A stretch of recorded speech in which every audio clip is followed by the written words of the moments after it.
Hey guys, so today we're going to be reading chapters 13 through 15 in Dragon Master's Future of the Time Dragon. Yesterday we left off with Drake making friends and a deal with Beezle the Imp, saying that he will bring her back to the Isle of the Imps in exchange for him going back to his own time. Alright, so let's pick up where we left off. Chapter 13, Back to the Future. Drake looked around. Lucas was not in the tower, but Madge was perched on his clock just like before. Drake asked Worm to explain his story to the Time Dragon. Madge's body began to glow. Blue beams shot out of his eyes and hit Drake just like they had when Drake first saw Madge. Drake's body tingled. A moment later, Drake's dragonstone glowed. He heard Worm's voice in his head. Madge said no explanation is necessary. Madge knows you from the future. He will send you back there. Great, said Drake. But there is something you must do first, Worm said. Lucas is away, so Madge says you must move the hands of the clock. He sent a picture to Drake's mind of how the clock should look. Drake climbed the steps, like Lucas had done before, and moved the hands on the first and second faces of the clock. Like this? Drake asked, and Madge nodded. Drake climbed down and looked at Worm. When you leave, he told the dragon, please take Beezle to the Isle of the Imps, and then transport yourself back to Bracken Castle. Worm nodded. I will. Drake patted his neck. Thanks for your help. I'll catch up with you in the future. I am looking forward to it, Worm said. I was not happy in King Roland's castle, but now that I know I have a good dragon master, I will no longer worry.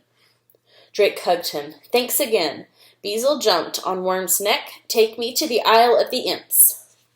I'm supposed to say that, Drake said, but yes, please transport. Worm's body glowed green. Beezle waved. Goodbye,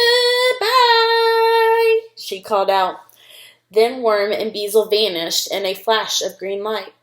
The Time Dragon began to glow, and the tower filled with bright blue light. A sizzling energy flowed through Drake, and he closed his eyes. Drake felt the tower spin. When he opened his eyes, he was still in the tower, but he was back in the future. Lucas and Rory were sprawled on the floor. Madge was climbing back on top of the clock. Vulcan was getting back on his feet. Worm floated over to Drake, and Drake patted his tail. I am sorry, Lucas said. Something went wrong. Is everyone okay? I'm fine, Rory reported. What happened? I will explain everything later, Drake said. Right now we need Madge to take us to Maldred's hideout so we can free Eiko from the wall. Yeah, everybody looks confused in that one, all except for Drake.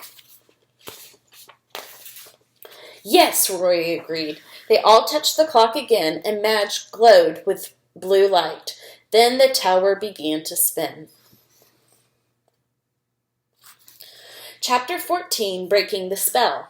The three dragon masters and their dragons appeared in the top of Maldred's hideout. You made it, Griffith said. Good work, Rory and Drake. He knows me, Drake thought. I'm so thankful to be back in my own time. There was a little problem, but we made it, Drake replied. Griffith turned to Lucas. You must be the Time Dragon's Dragon Master. Yes, I am Lucas, the boy replied. He smiled at Griffith. What do you get if you cross a wizard with a blizzard? Before anyone could answer, Lucas said, a cold spell. Get it? Griffith laughed. Clever! Lucas ran his fingers across the faces. Wow, he said. I can feel the wall tingling. Like they're alive in there. They are alive. They're just trapped in time, Rory said. Now can you and Madge please rescue Eiko? She glanced over at Miru. He was still staring sadly at Eiko's face. When Madge breaks the spell, he will free everyone trapped inside the wall, Lucas said. Not just Eiko. I thought so, Griffith said. He held up a book. I found Maldred's journal. He lists all the wizards he has trapped in the wall. I haven't finished reading the list, but Maldred's enemies were both good and bad. Some evil wizards could go free. Ooh, that might be a problem in future books. We have to take that chance to save Eco, Rory said. Rory's right, Drake agreed. Then let's proceed, Griffith said. Lucas looked at his dragon. Madge, please break this time spell, he commanded. Madge's body glowed. Blue light swirled from his eyes. It hit the wall and then began to ripple around the top of the tower. It lit up all the faces. The light grew brighter and brighter. Wizards, their whole bodies glowing blue, stepped out of the wall. That's pretty cool. The light began to fade. Wizards filled the hall. Tall wizards and short wizards, wizards with beards, wizards with curly hair, old wizards and young wizards. Griffith ran to a gray-haired wizard in black robes. Ezzy, it's good to see you, old friend, and he gave her a hug. Drake spotted a wizard with long red hair. Her furry robes looked familiar. Then she snapped her fingers. Poof! She disappeared. Poof, poof, poof! More wizards used their magic to disappear. Then one tall black-haired woman, not wearing wizard's robes, stepped out of the wall. So Eco is finally free. Chapter 15. On the Loose. Eco hugged Niru. The dragon nuzzled her with his furry snout. How did you find me? She asked. Her dragonstone glowed green as Niru answered. Eco turned to Rory. Thank you for saving me, she said, hugging her.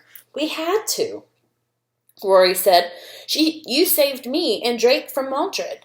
I am sorry that I ever agreed to help Maldred, Eco said. I thought he wanted dragons to be free, like I do.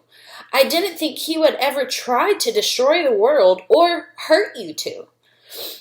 It's okay, Rory told her. The rescued wizards, the ones who hadn't poofed away, were looking around dazed. That means they're kind of confused.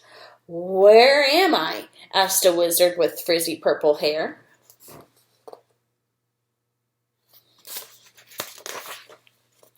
You will not get me, Maldred, cried a wizard wearing brown robes. He swirled around, waving his wand.